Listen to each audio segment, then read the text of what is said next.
Well, good evening, and good afternoon, ladies and gentlemen. Thanks for being with us on Going Live with FCTV. If you're watching at home, it's Thanksgiving, so you are probably just putting the turkey away and ready for a rest. We have a jam-packed show for you today. With it being Thanksgiving, I was talking to Dave before the show, and we were talking about Thanksgiving jokes. And we're going to start out I'll throw one at you. You know, Dave said to me, if April showers bring May flowers, then what do May flowers bring? What do May flowers bring? And the answer would be pilgrims. So we have a lot of bad ones we're going to throw at you here today. Chef Mario asked me, he said, Matt, what do you call an 800-pound turkey? And I said, I don't know. I've never even seen an 800-pound turkey. And Chef Mario said, if I saw an 800-pound turkey, I'd call it sir. So, we have a great lineup. Chef Mario's going to be making some stuffing for you, so if you're entertaining over the weekend, you'll be able to try his special stuffing. We have some great music lined up from Caitlin Rittenauer. She's been with us here on the show before, played at the Fayette County Fair, and just a true gem for this local area. Very talented young lady, so we're excited for her to be with us here today. If you've noticed, the backdrop is a little different. We're in the Uniontown Mall. We're here live from the mall here today, and they've been such a great and accommodating host. In addition to the Uniontown Mall, we have some extra staging and backdrops and things of that nature, and FRS Rentals has taken care of us for that. And we also want to highlight our Keystone sponsor, Williams, as well as our secondary sponsor, Pennsylvania Institute of Health and Technology. Thank you for having us here today. Now I'm going to talk to Dave and Galadriel for a moment because they have a competition that's going to go on throughout the show. If you saw us during the month of October, they were putting together jack-o'-lanterns. And you guys had different approaches to how you were working the jack-o'-lanterns that day.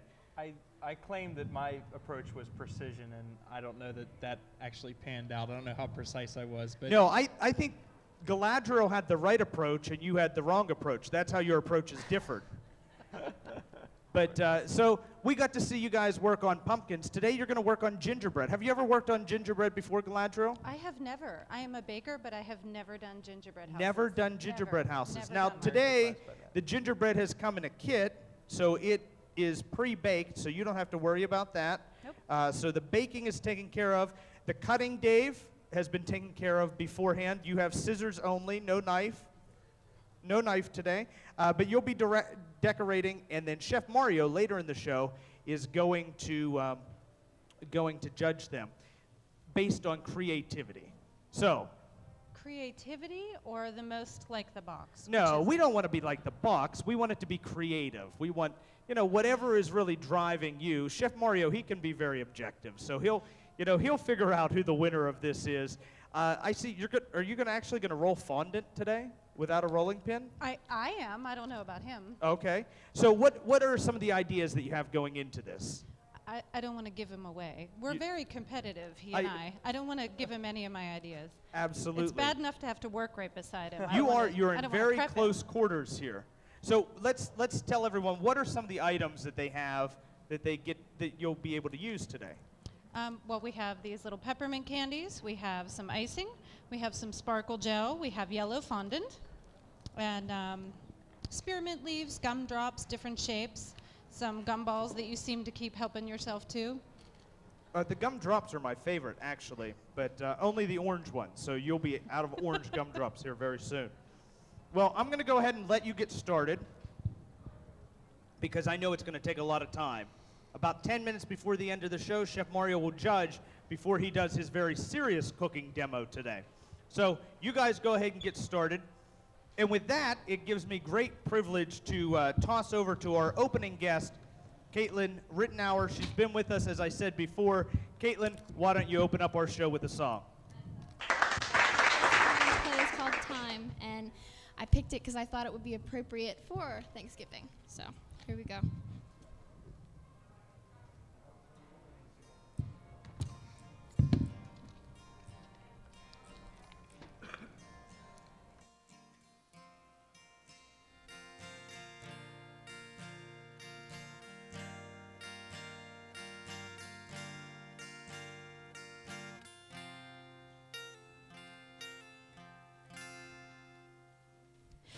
Where does time go? Seems like it slips away.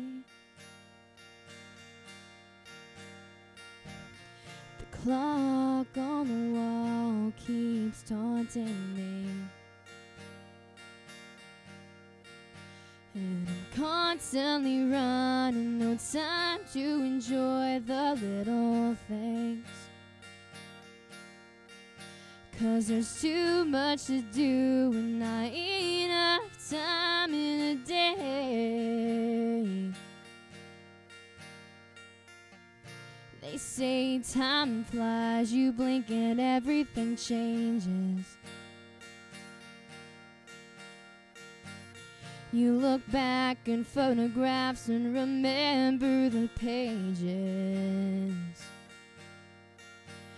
You laugh and cry and you curse at life and its unfairness. But you can't change the past, so remember that in the present, to let the sun shine on your face. Always forgive, dance in the rain, stand out of the crowd, and be proud of who you are. Do something crazy, always have faith, reach for your dreams, make mistakes, and never regret, and act like a child again. Make sure you laugh and love a whole lot, and be thankful for each day that you have.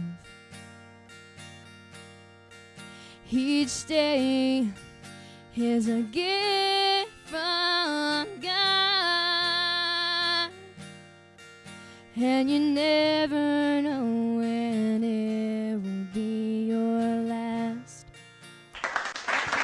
Excellent job, Caitlin. Thanks for being with us here today.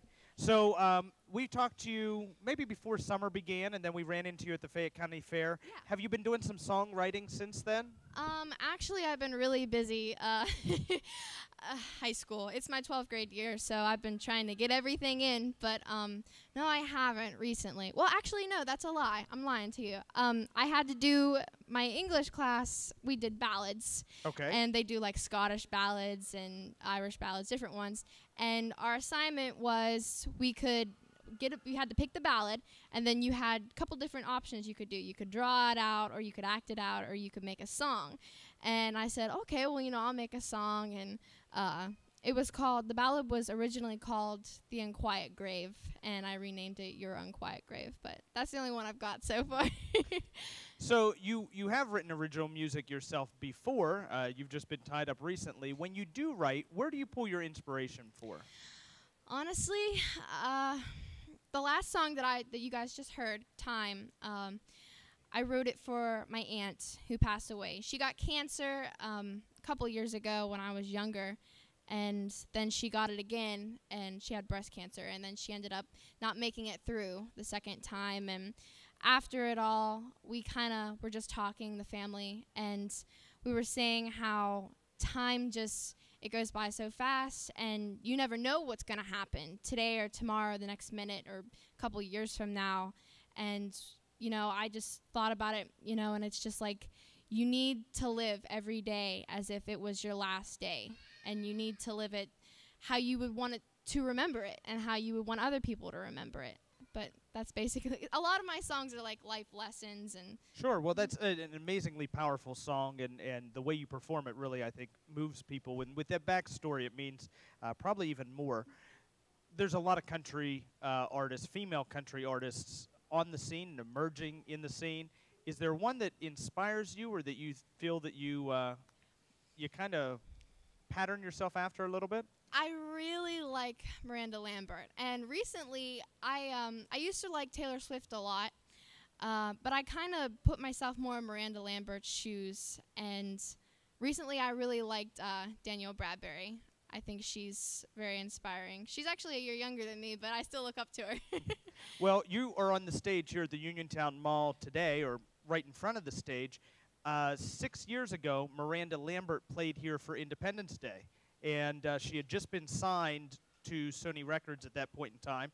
I actually had to take her to Giant Eagle to get bottled water and things like that. Oh, my goodness. So she was very low-key at that point in time. But who knows where you will be in just that same amount of time. So maybe that, if that's your inspiration, she's been here right in this very spot. So we'll see. I think we expect great things from you. Now, you've sent some of your material to Nashville already, correct? I have, yes. I can't remember the name. Is it Baird Music Group? Yes. And he's actually a friend of my friend Tyler, who plays drums. And actually, if you've ever, the CMAs that was just on, he played for Alan Jackson and George Strait. He's a very nice guy. And he's going to help me out, I guess, hopefully. And we're hoping to get some stuff together and send it all down and pray for the best. Well, we wish you all the best, and we hope you'll stop by and visit us periodically here on the show. We are going to take a quick commercial break, but you'll stick around until the end of the show and play us out, won't you? Yes, I will. Let's put our hands together one more time for Caitlin Rittenauer. Today's show has been underwritten in part by the following institutions: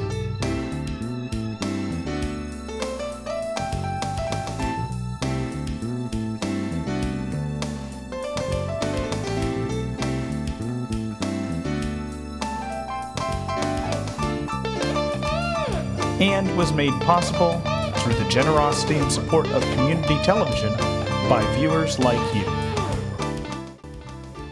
Okay, well, thanks for sticking around with us. We're back with more Going Live with FCTV. Joining me is David Bork. And David, you're with Get a Hobby. You're one of my favorite segments that we get to do on the show periodically. You're going to talk to us about toys. Absolutely. So, Christmas is just around the corner, and people, I think, are out there looking for last-minute gifts or last-minute toys. What are the hot items that you guys carry in your shop? Currently, with the weather changing, trains are becoming more and more popular because they're an indoor hobby. Sure. But RC stuff is always popular throughout the year because there are so many different sizes. You can get into just about anything with remote control. Whether it be trucks or helicopters, I mean, you name it, sky's the limit. And I know they can really range in price from like a starter unit to someone who's really into it as a hobby, correct? Absolutely. What makes some of the differences? What did you bring us here today? Well, I have a couple of different models here. This is the Terramoto made by Red Cat Racing. This would be more along the lines of an advanced model. Okay. This operates on 2 LiPo batteries. It's more for your skilled user because the speeds coming out of this are going to be more towards the 50 to 60 plus mile an hour. So if we sent this down the hallway at the Uniontown Mall, we'd probably get ourselves into some trouble, right? Oh, almost positively. So you said 50 to 60 mile an hour. Yes, sir. And what is the range that, like, the controller, is that what you call it? How far away can you get from this unit? What I normally tell people is don't let it out of your sight. But typically between 50 and 100 feet, you're pretty safe. As you get further away, items can start to interfere. So I would say keep a safe distance, but have some fun. Sure. Now, you have another RC car, is that correct? Yes, this is the Dromeda. It's actually made by the Revell company. This is a little more along the lines of a starter unit. This comes with a brushless motor and a nickel metal hydride battery. They're actually one of the new releases from Revell. It is also 4-wheel drive. Okay. This is considered a 1/18th scale. And how fast does something like this go? With that one there, you're looking at around 20 miles an hour top speed. Okay. Now, you started out by talking about trains being popular this time of the year, and this is a Lionel train. I have one that's maybe 20, 25 years old, looks a little bit different, but Lionel has been in the business for a long time. Why don't you tell us about this train? This particular train is, it's actually a newer release from Lionel. They've had the Polar Express for a while, but this year they've released what's called the Lion Chief. The Lion Chief is a remote control system for this particular train. Now, there are other models, but I brought this one to show you today. With the remote control, you don't have to have the transmitter around. You can be anywhere in the room, and you can just let it go. Maybe. The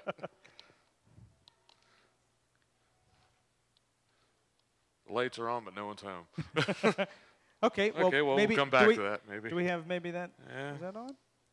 Okay, well, we can keep talking and work on the train here and see if you can get it to go.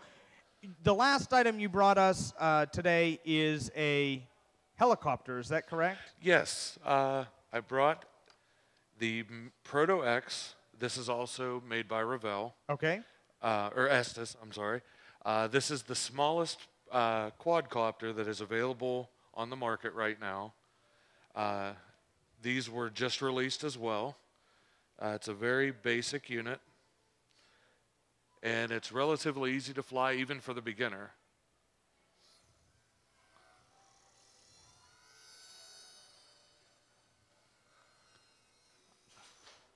Just about anybody could do it. Sure, sure. So you said it's the smallest on the market. Do you carry different size quadcopters like that? We carry quadcopters all the way up to the 350 size. Okay. The 350 size, I don't have one with me today, but they are roughly about yay wide. I mean, they're very nice size. They're a little on the advanced side, though. Now, your shop, Get a Hobby, is located where? We are located at 35 West Main Street, right next to the Woodland World. Okay, so you're in downtown Uniontown. Absolutely. What are other items, other than our trains and remote control cars? If we're looking for a last-minute Christmas gift, what's something that I could come in and find at your shop? We have a wide selection of plastic model kits. Okay. We also, the trains we carry in various sizes, so if maybe O-gauge is not, you don't have the room for an O-gauge layout, we also offer HO and N scales. We also have craft kits like paint by numbers. We have airplanes, helicopters, slot car sets. I could go on for hours as far as the inventory. There's really something for everyone. What do you think is going to be the hottest item of the season for your store? What do you think is the biggest seller? Right now, I think RC is really going to be the hot ticket this year. There are more and more people getting into the remote control hobby because there's so many options out there. There's a little bit of something for everyone. Whether you want to fly, you want to drive around, there are more options and they're more affordable than ever. Now, you were here at the beginning of the show, correct? You've been around for a little while, yes, watching things go on. Did you see our gingerbread guys here earlier? I have been watching this. Dave seems to be getting things together up there. He does. I'm actually really surprised that they are coming together that well. Dave, you're doing great. Have you ever built gingerbread before? Not quite as quickly as they are. Well, hopefully they get that to set up pretty quick because I think it takes 15 minutes just to set plus to decorate. So time is of the essence here. Time is of the essence here today. Why don't you give us your location and telephone number one more time in case someone who's watching is interested in visiting Get a Hobby? Awesome. We're located at 35 West Main Street, Uniontown. Okay. Our phone number is 724-438-7246. We have a few people on staff, and we're open 10 to 7 during the week, 10 to 5 Saturday, and 12 to 5 on Sunday. Well, hey, Dave, thank you for being with us and for Get a Hobby visiting us again. If you're looking for any last-minute Christmas items, those RCs, those trains, they have them in stock, ready for you. We have to take a quick commercial break, but we'll be back in just a moment with more Going Live with FCTV. Today's show has been underwritten in part by the following institutions.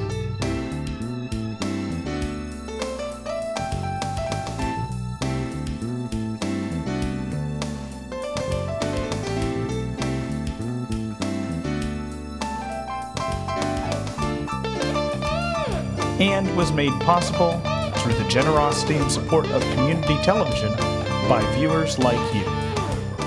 Okay, ladies and gentlemen, thank you for staying with us today on Going Live with FCTV. Joining me here on the Going Live couch is Jay Jordan with the National Wild Turkey Federation. Jay, thanks for being with us here today. Thank you. I appreciate you asking me. So let's talk a little bit about the history and mission of of your organization, the National Wild Turkey Federation.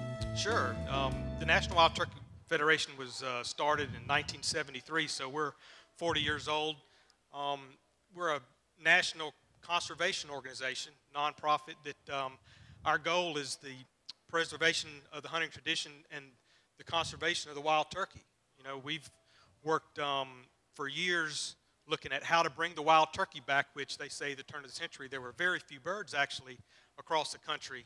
But now that's something that everybody is pretty much able to see turkeys all over the country, especially here in Pennsylvania, one of our great states in our organization. Have a lot of volunteers here. But over the years, we found out that bringing the wild turkey back actually happened a lot quicker than some people realized. And we started looking at some other ways to make an impact within the conservation community, which led us to doing a number of things with all of our volunteers and our partners, be it Pennsylvania Game Commission or the U.S. Forest Service, or even with private landowners, looking at how we could do a number of certain things in our new initiative we have, which is trying to improve about 4 million acres of wildlife habitat that we're looking at where we can get that work done, plus trying to find 500,000 acres of new land for public access, just like you can on Pennsylvania game lands or DCNR property, but also trying to get in touch and provide opportunities for another 1.5 million different people throughout the country, to give them opportunities of experiencing some things in the outdoors, not just the turkey hunting side, but a lot of things. And that's really initially targeted toward youth and women and the disabled. So we're really excited about having a whole new strategy still within the wild turkey, but seeing how we can drive that to have some specific goals that we're trying to hit now. So your cause was kind of birthed out of repopulating the turkey. How did you stock? How was that stock different areas, or how did you repopulate the turkey in the area? Well, as you know, if people were go back and think when man first came, here, as they moved west, they cut down trees for houses and to make fields to grow crops and things, and took away a lot of the habitat that the turkey had. And of course, people had to have something to live on. And of course, they used, obviously turkeys were a good source of food for the family, and you didn't have the regulations, the seasons and bag limits that you do today. So for the most part, that bird was pretty much killed out all across most of the United States as people moved that way. And what we found over the years was trying to find those few areas where there were some birds and try to catch some of those and move them into some areas where they had some protection around them. And then that kind of just expanded over the years to finding one place where maybe there were only a few number of birds within 10,000 acres.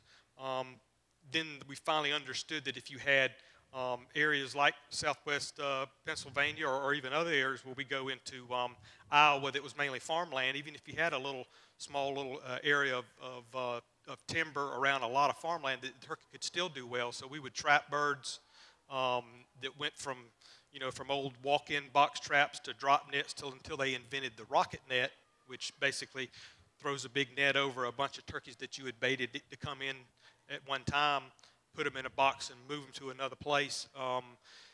And once we did that, figured out how to catch them that way and move them and have those protections for a certain number of years, that population, if the habitat was pretty close, that they would do really well, and has really led to not just us really, but our partners, the state wildlife agencies, and then the other groups like the U.S. Forest Service, Fish and Wildlife Service really help expand bringing that turkey back to its historic range over the years.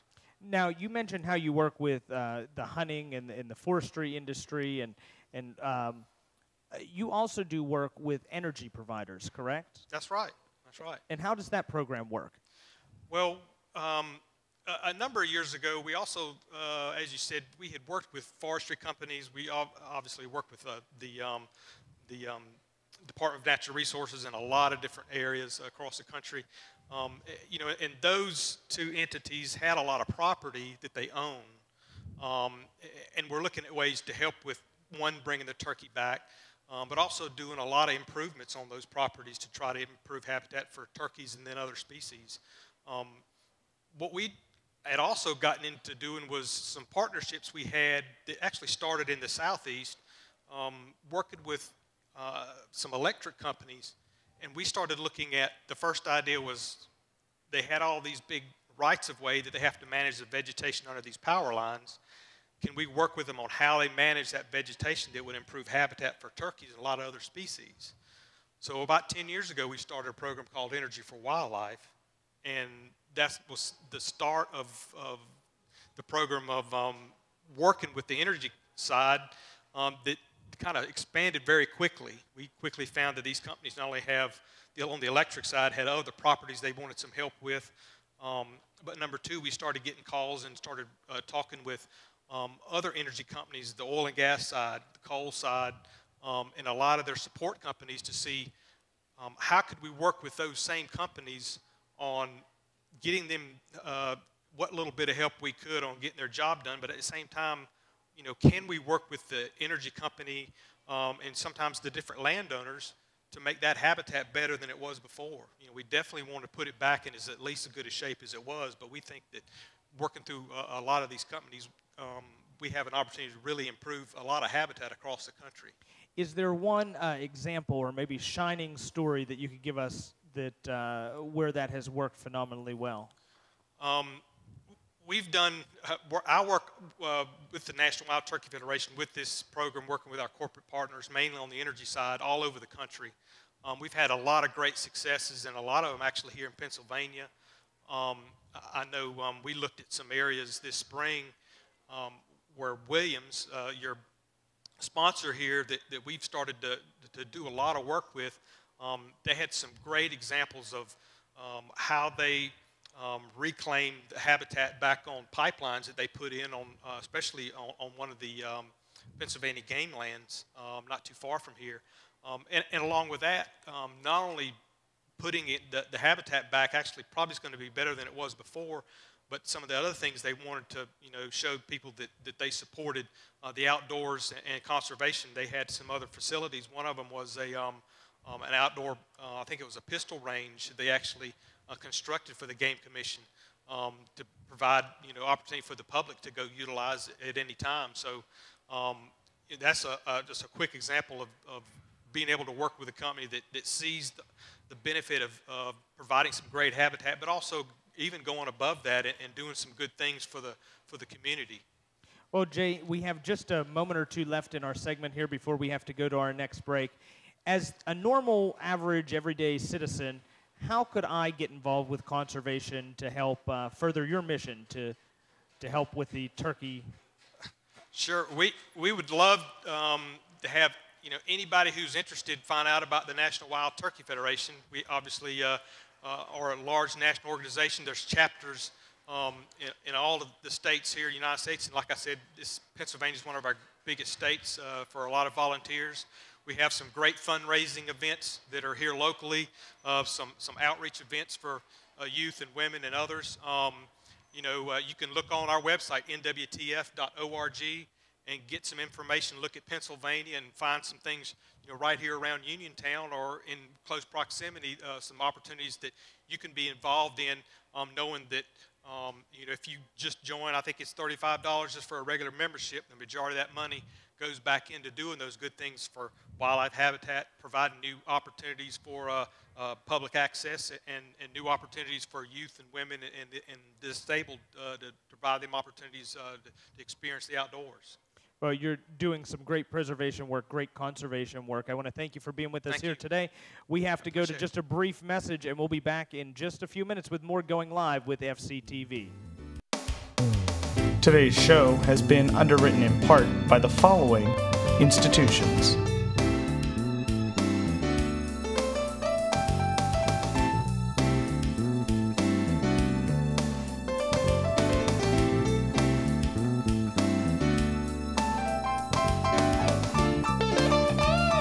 and was made possible through the generosity and support of community television by viewers like you. Okay, and thank you for sticking around with Going Live with FCTV. We have more show coming at you right now, but joining me on the couch is Rich Miller of the VFW Post 8543 Band, along with the band manager and tuba player, Chris Decker. Chris, Rich, thanks for being with us. Thanks for having us. It seems like there you go, Chris. Seems like just yesterday you were with us talking about your first annual Christmas concert, and you're here promoting your second Christmas concert. That's correct. I guess it wasn't annual the first year, but maybe the second year now we can call it that. Well, why don't you tell us a little bit about the concert? We had a very good response last year to what we did, and we decided to go ahead and do it again this year. We started February 2012 with 11 people. And now we're up to 50, and we got 4 vocalists, and we've had a very exciting year, and the concert culminates the year we've had. Now, you have some vocalists that are featured at the bottom of your brochure, your sign. Why don't you tell us a little bit about them? Well, back in August, we did auditions, and these people came and auditioned for us, and we said, let's go with them. And we got 3 ladies and 1 guy. And it's going to be a very, very different kind of program. Last year we had 45 band members and 2 vocalists. This year we have 50 band members and 4 vocalists. Now, what is the date, time, and location for this year's show? The date is Sunday, December 8th at 7 o'clock p.m. The concert will run about an hour and a half. It'll be at the State Theater, where it was last year on Main Street in Uniontown. And to get in, it takes donations. You can bring non-perishable food items, which will go to the Fayette County Food Bank, or you can bring Toys for Tots, which will go to the Marines program. Or if we had a lot of requests last year about this, can we make monetary donations to the band? Yes, you can, but that's not required to get in. Now, what are some selections that we could expect to hear if we came to the concert? There'll be a total of 16 selections, 9 vocals, 7 instrumental. You have the standard Christmas carols. There'll be a sing-along, Happy Holidays, All Alone on Christmas, quite a variety of things. And other places you're playing in December? Do you have some other shows booked? Not at this current time. However, we did get a call last week to come play for Light Up Night down at Story Square, which we played last year, and they advised again back this year. I think it's Thursday, November 21st. Okay, so you'll have all of your Christmas numbers. You'll be pushing for that November date to get them ready. No. No?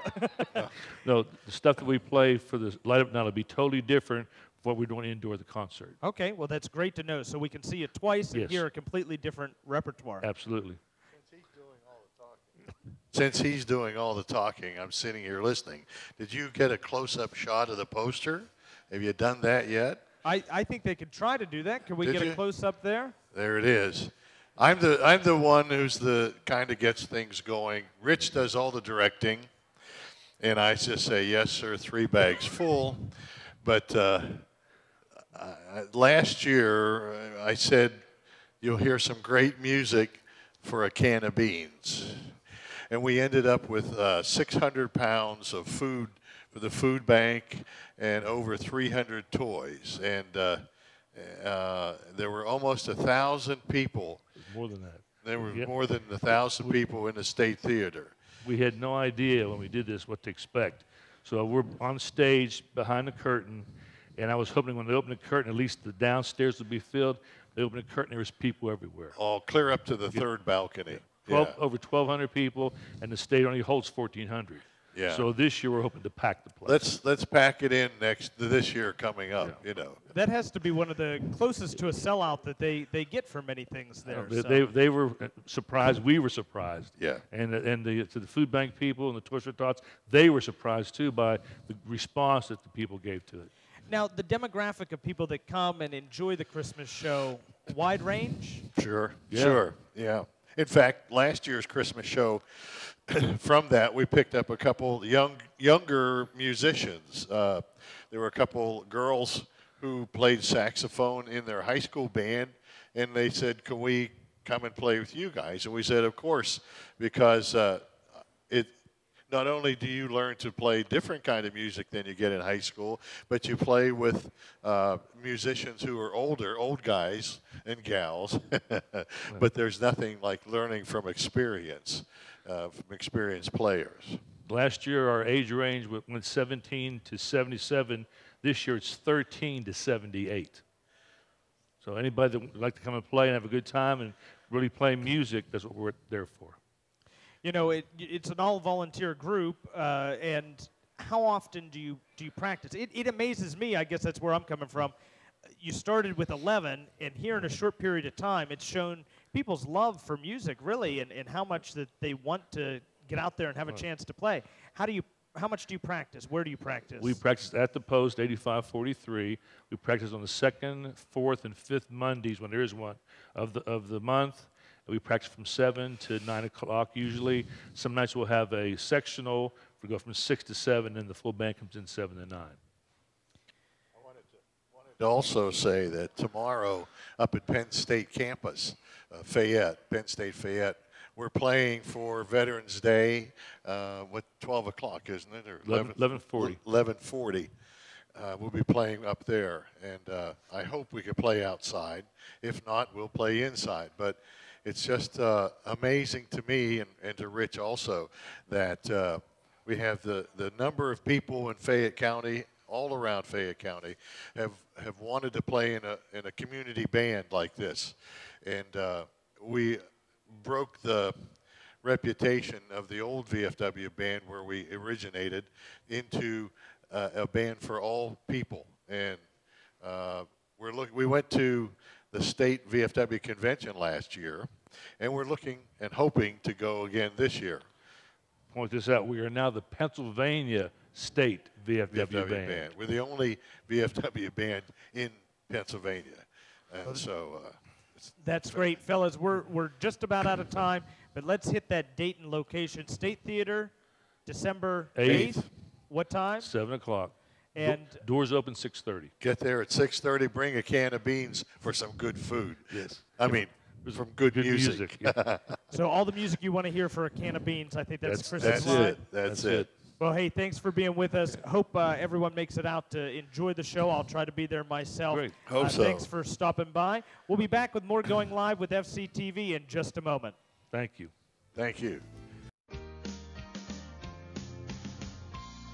Going Live with FCTV thanks Williams for their community partnership grant. Williams has allowed Going Live with FCTV to be brought into your home today.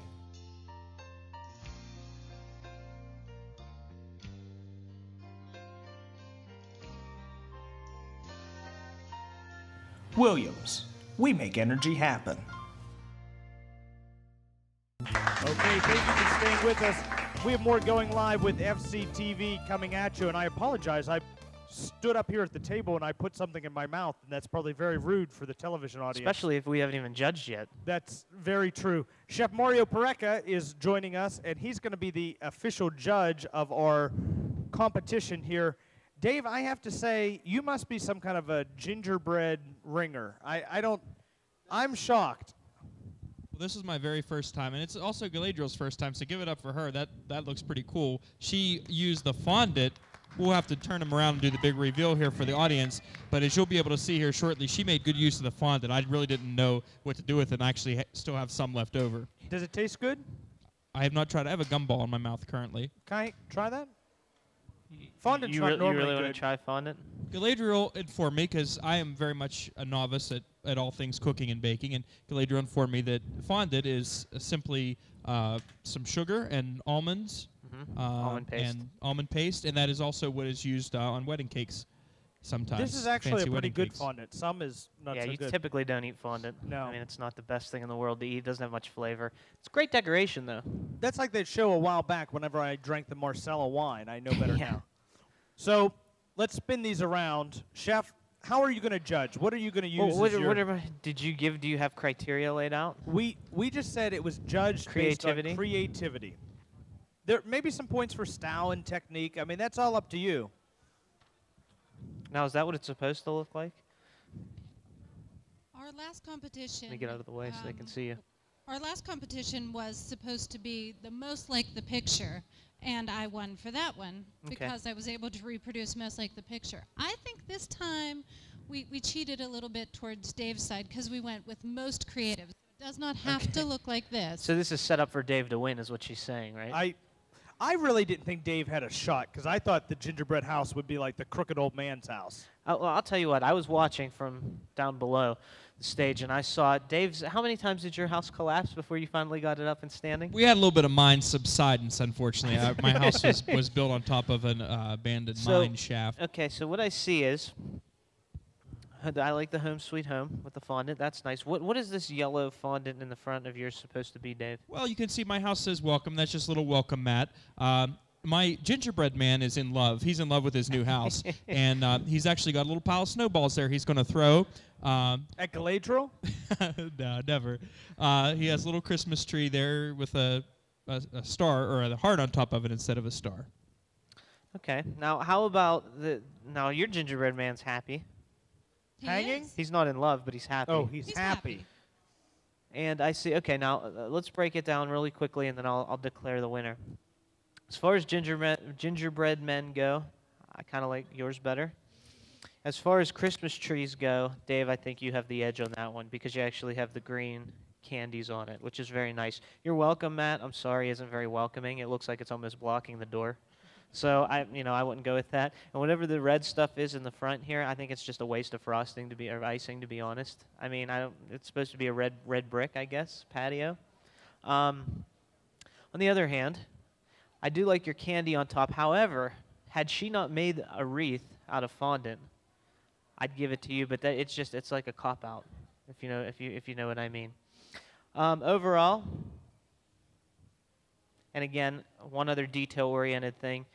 I like the white icing around the windows and the door. You did, however, put an actual doorknob on your door out of a candy, which I will give you props for that. But I think that we have to give it to her. Galadriel, just because the detailed and the fondant, I mean, that takes it to the next level. I do like see, we have to take these off now because he's not happy anymore because he lost. But he's got the snowballs, which are cool, I guess. But Matt, you can eat that. Oh. Now he's really not happy. He has no legs. No. But I'd say overall you both did a nice job, especially seeing how much you struggled at the beginning. So it's good gingerbread. Both of you, nice job. Thank you. Well, Galadriel, you've taken it twice. I have. Are we going to try a third competition at some point? I think we're both pretty competitive. I think he probably wants redemption. Dave, this is your last chance. Why don't you let Dave pick and challenge her to something? Why don't you, Dave? I can't think of anything off the top of my head, but I'll work on something. You're going to work on that? Well, we hope to see you back to compete once again another day. I want to get a plug in for our friend Galadriel and her fantastic eatery, the Cafe 45 Flavor Emporium. She doesn't just make gingerbread. There are a lot of great sandwiches and soups and other things there. War Eagle Rations, which is the parent company, also has a place in downtown Uniontown called B21 Coffee and Food Depot, and they have Caribou Coffee, which is one of my faves. Thank you very much. Well, hey, we're going to have to break away from you because Chef Mario is going to be showing us a fantastic dish. What's the dish today? We're going to be doing my wild mushroom and roasted shallot stuffing. And I believe Bill Alexander is going to hop up here on stage. Bill Alexander's coming. So why don't we head over to the cooking station. Galadriel, very nice. David, thank you. Nice job, guys. Thank you. Hey, look who came today. What's that? Luigi. Oh, he makes an appearance. We haven't seen him in a long time. Luigi's been hiding. Well, you can't really see him very well on the radio. Did you have to kidnap him to get him here? Well, actually, I had to clean out my son's bedroom to find him. But hey, hi, Luigi. Okay, that's enough. Okay. So we're going to cook. Now, one thing I want to mention is, I know it's Thanksgiving. I know that you already ate your turkey and all that stuffing, potatoes, and that. We're going to make stuffing. Why? Oh, good. Because we actually filmed this a little early, and there's people here live, so That's they can right. actually use this. So the moral of the story is, come see us live. You'll get more out of it. Right. And also, we have stuff to give away from WMBS, too, Yes. where we're at every Saturday morning at 9 a.m. And For Just Cook It Radio. Just Cook It Radio. Hey, we made spaghetti on the radio. Has anybody had spaghetti on the radio before? I've never had anything It was on the radio. entertaining. It's to It was say the fun. least. And next Saturday, we're making mashed potatoes. Mashed potatoes on the radio. Okay, well, so- actually, they were on TV too, because we're on Channel 77 Right here on every FCTV. Sunday and Tuesday following the. These won't go on. The Herald Standard House to Home show. You're House to having, have- you're having some real issues Yes, with these I am. gloves. Okay, so now getting to the actual cooking, we're going Wait. to be. I gotta get the gloves on. Okay, I'm ready. You ready? Yeah. Do you buy small regroup. gloves just to? No, make it it's one size Bill? fits all. Yeah, That's the okay, problem. right. They Except fit for me Bill. perfectly. Except for me. So, what we have here, we're going to be making our my wild mushroom and roasted shallot stuffing. It's one of my favorite stuffings. It's super simple. Not the box stuff. You know, people get that stuff out of the box and they think it's what's in the box? You mean stovetop? Right? Oh, it's in the box. That's right. Yeah, it's not. Yeah, stovetop. We don't do that. We're gonna make our own here, and you can add so many different flavors and different things to it. We just happen to do mushrooms and shallots this week. So, what I have here is some chicken stock. You can use vegetable stock if you're a vegan. You can use turkey stock if you want to use turkey. But I used chicken. I brought it to a boil, and I added about an ounce of dried mushrooms. We got portobellos and porcinis. Okay. If you want to do now, a mix, what's the you difference can do a between mix. a portobello and porcini mushroom? Two different types of mushroom. Okay. You get a little bit of different flavor profile. Do they little grow in the difference in same the place? earthiness. They both grow in the ground, yeah. Yep. So, Thanks. portobello and porcini. You can use whatever you want. If you like oyster mushrooms, if you like, whatever Right. mushroom you find dry that you like. Shiitakes you can use are Shiitake? fine. So, the next thing, one of the real important thing with stuffing is bread. Okay, you can use any kind of bread you like. This is a white bread that I bought. It's not the white stuff that you get in the bag, Right. but it's the stuff from the bakery, the homes. They call it home style white Okay, bread. okay. It's a little crustier, and I just diced it. Okay, and what I did was when I made the croutons, and you can feel these, Bill, if you want. They're not soft. So what I did was I diced the bread, and then I mixed in some warmed, softened butter with them. And then I put them in the oven, 300 degrees, 30 minutes. Rotate the pan after 15 minutes, and you get these nice croutons, okay? They're really rich, really good, and that's what we're going to use to make our stuffing. So we'll just set those over there. Okay. Hey, So- what did the one mushroom say to the other mushroom? What's that? Hey, you're a fun guy. Bill. I love it. The audience isn't responding. So the next At thing we're least going to actually do, laughs. the next thing we're going to do, while that's chilling out, so we got our bread, right, and we got our mushrooms in our Mushrooms. stock. You want to let those sit for about 30 minutes at home Okay. before you do anything else with them. So you just let them sit in the stock. It's going to reconstitute the mushrooms, Okay. which is going to let us use those mushrooms, and it's going to turn that stock into a mushroom stock, so we get all that flavor from those Makes dried sense. mushrooms. So what we're going to do here is I'm going to turn our pan on. I'm going to let it heat up, and I have some sliced baby portobellos. Okay, Ooh, right they look here. good. And these are just fresh baby portobellos, baby bellas. Didn't even take the stems off, just cleaned them, washed them, and sliced them. Okay. Some butter, about a half a stick. And if you ask why we're using so much butter, it's because mushrooms are they're like a sponge. And They they just absorb suck up everything in. everything. So we're going to start by melting our butter in our pan. And plus, it's Thanksgiving. You're allowed to splurge every once in a That's while, right. Absolutely. And the thing about this is, whenever you're making mushrooms, they are like sponges, but sponges Yeah. go both ways. You can wring a sponge out and a lot of liquid comes out. We don't want that to happen. So what we're going to do is we're going to melt our butter, and once it starts to kind of simmer a little bit and it starts to pop and foam, then we're going to add our mushrooms to that. To do is we would add our mushrooms. Are you fixing this or what? Did you have a switch right there? Yeah, it popped it. So we must have popped the main one again.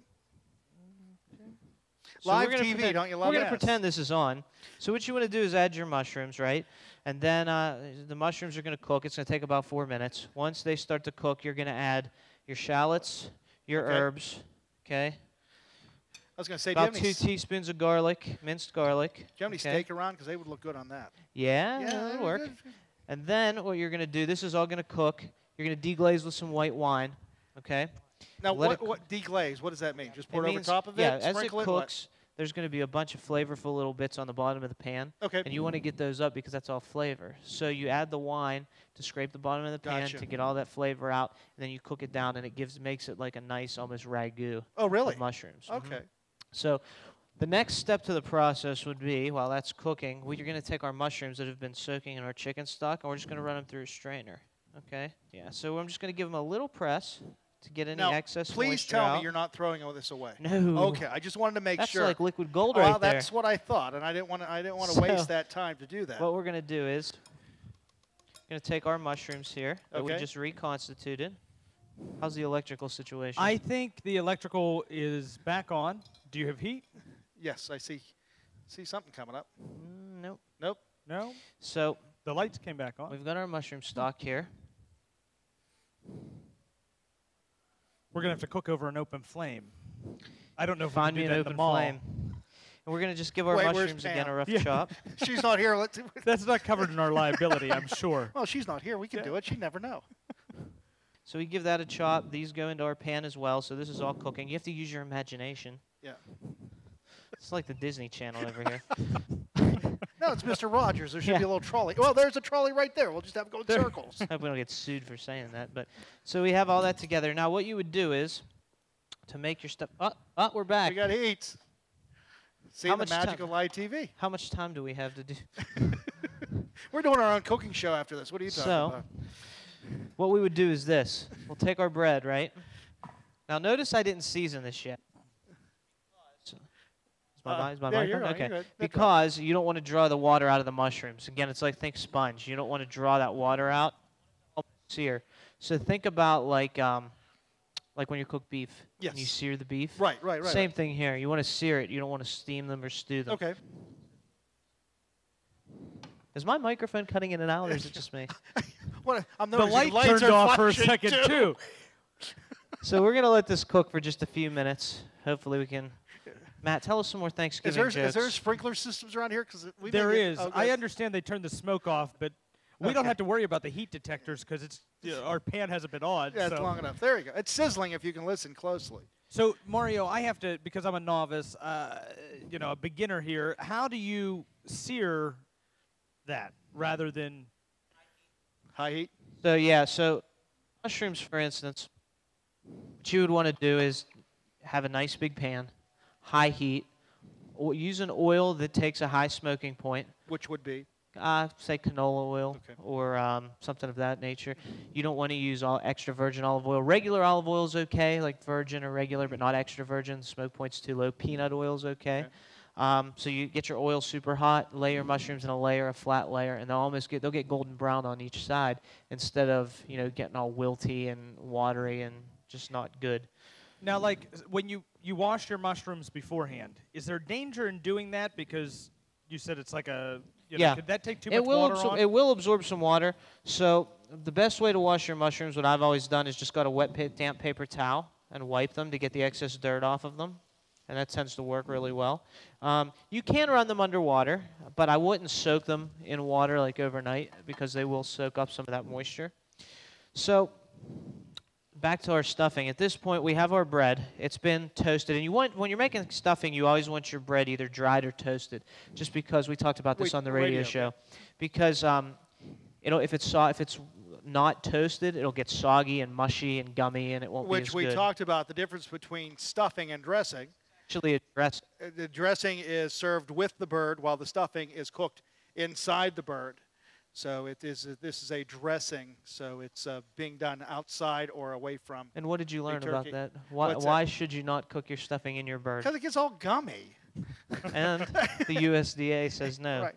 And Okay. salmonella would be your friend. That's right. Yeah, exactly. So what we're going to do now is we have our bread here. We have our mushroom mixture. Yeah. Generally, you want to let this cool down to about room temperature. But I do what I want. Time permitting, you let this cool down. You add that to your bread. Okay. Now you can season it. You can season it at this point, which we're going to use salt and pepper. No, it's kosher salt. I like sea salt, Sea but salt. you can use kosher. Okay, some fresh ground black pepper. We're also going to add 1 egg. Okay, it's been beaten because he wasn't listening, so I beat him. Yeah. I was We're gonna wondering where add- that was going to go. Yeah, I felt it was hanging in the air. Our Yeah. mushroom stock. Okay, I like to add a half at a time And why is that? just to make sure it gets mixed in really well, Okay. and it gives the bread a little time to soak up that liquid. Okay. Now, I like to use my hands for this. That's why I have gloves on. And you just make sure you just want to get it all mixed together completely. And again, this is really hot. I was going to say you didn't let it cool down to room temperature either. No. It's a good job for him and not you. Huh? They let the old guy watch, is what it is. Okay, So so now- now Oh, we'll I'm put the sorry. rest of our stock in. And this Mario, is going is to keep this it something? moist. This is something you're doing it in a bowl. You're going to bake it next. Yes. Well, correct? that's So could you that's do why- it So- right in the? That's why is this I know. here? I'm feeling the Oh, heat. why is it coming baking? right, You can do No. it in a baking dish. right in the baking dish rather than. I wouldn't. I would do it in a bowl, and I'm going to Okay. show you why. So this all gets mixed together. You should reseason it, okay? And then what we have here is our dish. I like to use an 8 by 8 inch pan to give it some thickness. Okay. I have a piece of a pat of butter in there. You want to butter your pan. Get Okay. it buttered all the way around so it doesn't stick. Pour that in there. And I also forgot what you add at the very end before you pour it in here. I have some Fontina cheese. Okay, and what that does is gives it a little creaminess, cheesiness, richness. And I like Fontina because it melts really well and it Okay. goes really well with mushrooms. So mix it all together in your buttered baking dish. And then pop it in an oven, 350 degrees, uncovered, for 45 minutes. Okay, you get that nice golden brown top. It's a little crunchy. And then you can either, I know we talked about stuffing on the radio Right, show. how You do you said you serve? just put a spoon in and would What spoon it basically out. what my wife does is she pulls it into a bowl and then we go from there So- instead of that. Brett, can you come in and get a shot of this on what it looks like on top? Got that? Can you Is it- smell it? It smells It of smells wonderful. mushrooms. Is what it smells like. You got it? Does it look Got it. nice? Yeah. Nice. Okay, so we'll take our knife. I'm just going to cut a piece for you to try here. And Now- we have extra if anyone else wants to try some. Looks like you're going to serve it with a spatula. Is it going to hold its shape like that? We're going to find out. The first one's always the roughest to get out Yeah, why is that? because you don't have as much room to work with. Okay. If it doesn't keep its shape, I'm not real concerned about it. Okay. This is when you hope that you buttered that pan correctly. Really, before- Yeah. really well, really well. Okay. And then I have some forks if you gentlemen want to. Try that. What, you brought silverware? Plasticware. I'm sorry. Did he make you eat the spaghetti without silverware? Well, no. Mike Sackley, who engineers the about it. program on the weekend, was worried that we didn't have That was his biggest question. silverware. It's very, very crisp. Can't chew on Mike. That's really good. How is it? Taste mushroom? That's very good. There's some No. cheese in it. Now, I know you generally don't like vegetables. Do you like mushrooms? I do. I'm okay with mushrooms. That's excellent. Good. And that's your Thanksgiving Thanksgiving stuffing that goes with your turkey. I'm Works sorry, I for wanna me. eat. Go ahead, eat. Does anyone have any questions? I Does think- everyone get it? I mean, I know we had a little issue, but Yeah. yeah. Good. Good. I think we're just probably out of time for We this probably are. segment, but why don't you tell them where they can find you if they don't know already? Every Saturday morning at 9 a.m. on 590 Radio WMBS, we have Just Cook It Radio. And you can also get us online at justcookit.net. It's JUSTCOOKIT.net. And you can watch us every Sunday and Tuesday following the Herald Standard House to Home show, which is on Sunday at 12. We follow that at 12:30. And on Tuesday night, we are on at 8:30 on Fayette TV Channel 77. And Caitlin is going to be playing us out today. Caitlin, you have another one ready for us? Okay, put your hands together one more time for Caitlin Rittenauer. It's a cold day in December. I'm trying to deal with the weather. Well, I think the years before weren't as cold. 'Cause when I look out the window, all I see is cold snow, and I see my own reflection staring back at me.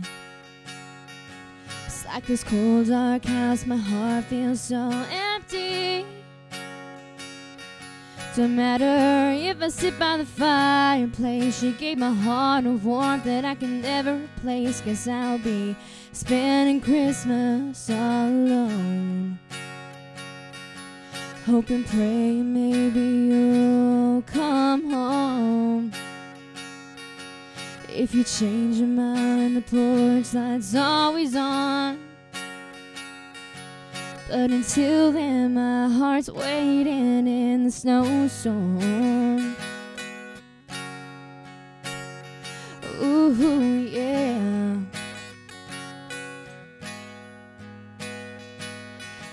though there's nobody with me, I close my eyes and see the memories as each year hits the floor and turns the eye.